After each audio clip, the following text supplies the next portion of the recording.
ভেঙে পড়েন, কষ্ট পান, আপনার কাছে মনে হয় আপনি বুঝি পৃথিবীর একমাত্র দুঃখী মানুষ।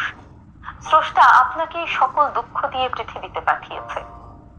আসলে পৃথিবীতে কারোর সাধ্য নেই আপনাকে দুঃখ দেওয়ার, আপনাকে সুখী করার সাধ্যও কারো নেই। আপনি দুঃখী আছেন আপনার চিন্তার কারণে। এমনকি যিনি সুখে আছেন তিনিও সুখে আছেন তার চিন্তার কারণে।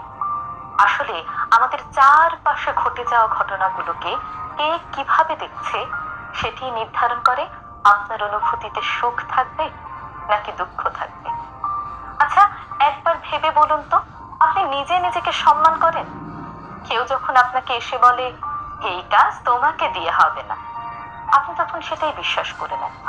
আপনি যখন বড় কোনো স্বপ্ন নিয়ে সামনের দিকে এগিয়ে যান, হঠাৎ করে কেউ এসে বলে ছেঁড়া কাঁথায় শুয়ে লাখ টাকার স্বপ্ন দেখো না, তখন তাদের এই কথায় আপনার স্বপ্নগুলো কাঁচের টুকরোর মতো চারপাশে ছড়িয়ে পড়ে। আপনি যখন কোনো কাজে হেরে যান, তখন কেউ এসে দীর্ঘশ্বাস ফেলে বলে সব কাজ কি আর সবার দ্বারা হয়, তখন আপনি তার কথাই বিশ্বাস করেন এবং ভেঙে পড়েন।